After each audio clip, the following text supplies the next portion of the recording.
Hello everyone, welcome to my channel, and today we're going to talk about the coronavirus in Brazil and how it might contribute to the next global pandemic, what effect it has on indigenous people, and how the government might be monetizing from the coronavirus and what it means for the next potential global pandemic.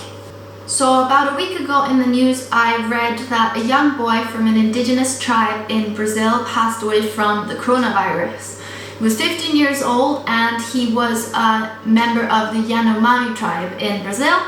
There are about 26,000 of them in the Amazon, and the boy in particular was part of the monetisation tribe, who do not interact with outsiders, even other members of the Yanomami. Now, the coronavirus in Brazil as of today has confirmed 26,584 cases and 4,300 deaths. Most of these are in Sao Paulo and Rio de Janeiro. So the first thing that crossed my mind is, how could this young boy who lives in the Amazon in an isolated tribe have been contaminated with a virus that was nearly 2,000 miles away from him? And how could he have died from that? So I started digging a little bit into this, and I found out some interesting things. In particular, that illegal mining is a huge industry in South America and in Brazil. 60% of the Amazon is geographically located within Brazil's territories, and there is a lot of money to be made from illegal mining and logging.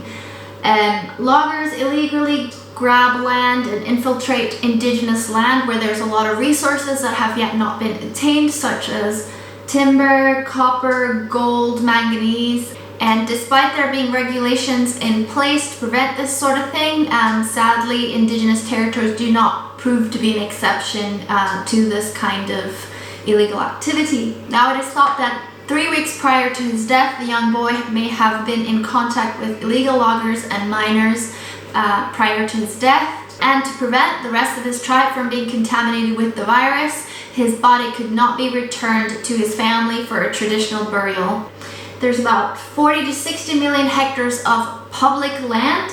On December 11th, President Jair Bolsonaro of Brazil had placed a temporary executive decree, which is named MP 910, into force, that had loopholes in it, legal loopholes, which would allow illegal miners and loggers to purchase public land and to privatize it. And once it's been privatized, once you own it, you are allowed to do whatever you want with it. Now, the decree would have to be approved by the Brazilian Congress within 120 days, or else it ceases to exist. But on the 27th of March this year, Minister Alexandre Moraes, who's also a member of the Brazilian Supreme Court, issued a ruling to facilitate the approval of MP 910, which would make the decree permanent if approved by Congress. So things are moving forward. It would essentially legalize money laundering in Brazil, and the very activity that caused the young boy's contamination would become legalized if this decree were to be approved. In his public statements, President Bolsonaro claims that the decree is for the benefit of poor peasant families who could then purchase the public land and privatize it, which would allow them to get loans from banks, and they could then use the land. However, in reality, only a small portion of these people occupy the public land, and in reality, this decree would benefit wealthy illegal loggers and miners. The decree would also allow these individuals to register previously illegally obtained land and legalize it. In the state of Pará alone, 30 tons of gold are traded every year, which amounts to $1 billion. Only a few months ago, in October 2019, President Bolsonaro addressed a group of miners and reassured them that the interest in the Amazon isn't about the Indians or the fucking trees, it's about mining. Now, for honest, in the Western world, if a particular problem isn't in front of our doorstep, then we don't really care about it. We don't really have a reason to care about it. That doesn't mean that people are malicious or bad. It's just that there's too many bad things going on in the world, and you can't possibly care about everything. However, if the coronavirus has affected you or your family in any shape or form, then you have a very strong reason to care about illegal mining and deforestation in the Amazon. John Scott, who is the head of sustainability risk at Zurich Insurance Group, referred to the disease outbreaks in the last 20 years, including Ebola, SARS, and MERS, as near-miss catastrophes and have led to complacency rather than increased vigilance necessary to control outbreaks. In a study in 2008, Kate Jones, who is a chair of ecology and biodiversity at the University College London, was part of a study that concluded that 60% of the new diseases which have emanated between 1960 and 2004 are traced back to non-human animals. 72% of those zoonotic diseases from non-human origin are traced back to wildlife and vector-borne pathogens. These are bugs like insects. I think we can all agree on that one thing the coronavirus has brought to light is that most governments across the globe are absolutely unprepared for a global pandemic of its size. The Amazon is the habitat to 30% of the world's plant and animal species, and approximately 2.5 million of these are insect species. So that would mean that if only a handful of these animals are forced to immigrate into more populous cities for survival, we are at a far greater risk for infectious diseases than we have ever been, and we might not even survive at this time.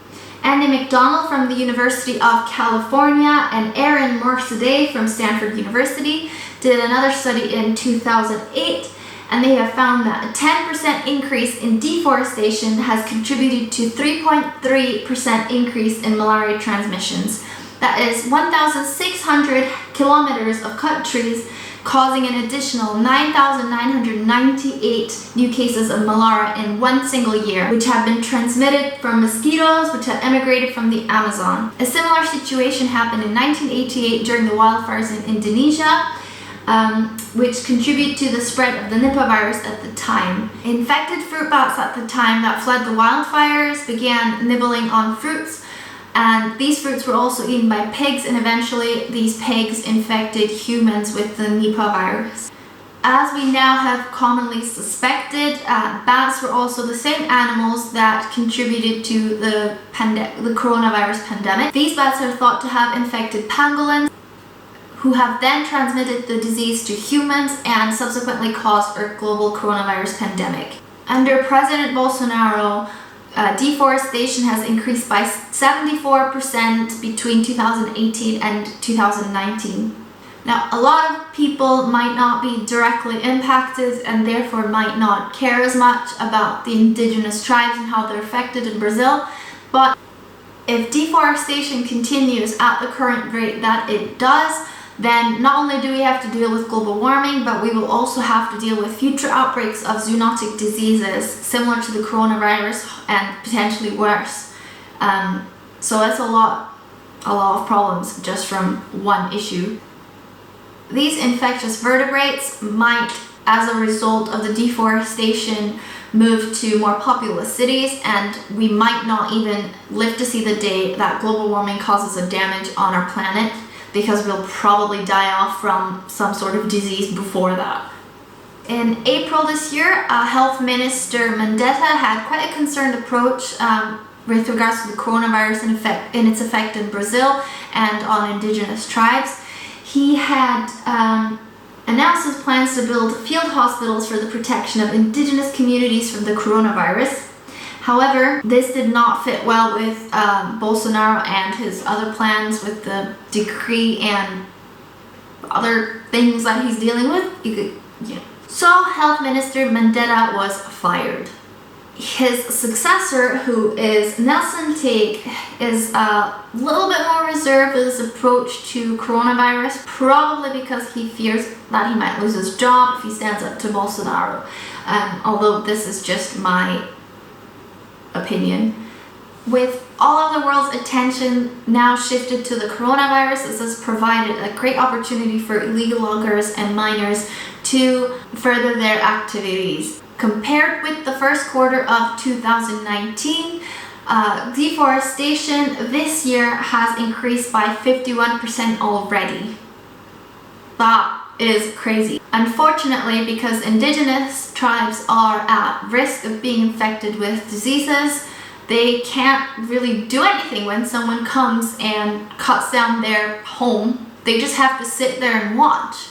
There are tribes that try to do something about this illegal logging. For example, the Guyayara people have attempted to deal with these illegal loggers and miners, but their leader was found murdered on March 31st this year, and 5 members of this tribe have been murdered since November 2019. So you can imagine, if you try to defend your home, you'll just get killed. On the other hand, you have tribes like the Karipuna people who have been reported to helplessly watch while someone comes down and cuts their home because you're probably worried about getting killed, or you're worried about getting infected with something, not just corona, but literally anything. So essentially, the future of our planet, the future of our forests, is in the hands of just a few indigenous tribes who are trying to fight this thing with a couple bows and arrows, while there's illegal loggers and miners coming into their homes with chainsaws and guns. You can't really fight that with a few bows and arrows. Brazil has an indigenous affairs agency called FUNAI, and in February this year, to a lot of people's dismay, Ricardo Lopes Diaz has been put into charge, and he was a former evangelical missionary for 10 years before he became in charge of FUNAI. Diaz was a member of a new tribes mission. They're called now Ethnos 360. They are a fundamentalist organization founded in LA in 1942 with the sole mission of evangelizing remote tribes in South America. Now, it looks pretty dodgy if you put this guy who's been trying to evangelize South American tribes for 10 years and you put him in charge of an organization that is meant to protect and isolate and keep these tribes isolated. Bit shady. At the moment, the rights of indigenous people in Brazil are protected by the Brazilian Constitution, the 1988 Constitution, and FUNAI's policies. So if you put 2 and 2 together, Diaz has been appointed to FUNAI, Mandetta has been sacked, Bolsonaro has clear intentions to legalize illegal mining.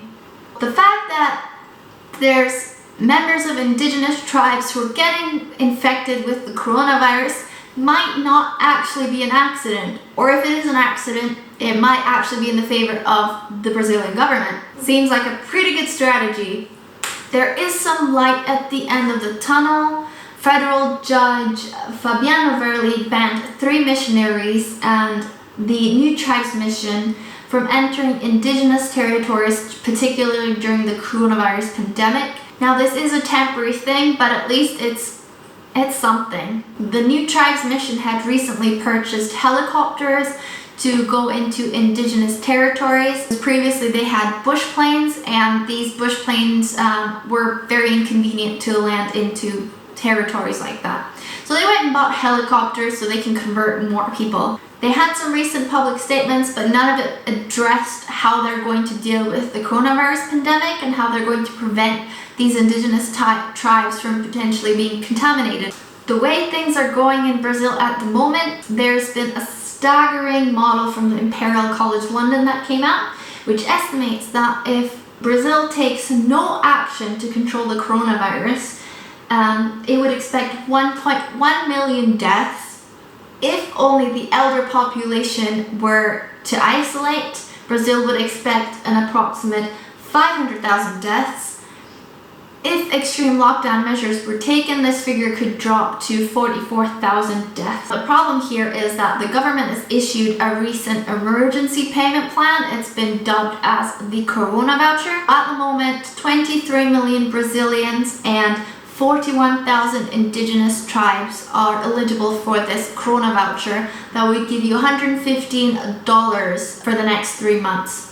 But in order to get the money, you have to travel to the nearest city, which means getting in contact with people on the bus, in shops, on the train or tram or whatever. Brazil has the largest rainforest in the world, and 60% of the Amazon is located within Brazilian borders. The economic damages of losing the Amazon would be huge.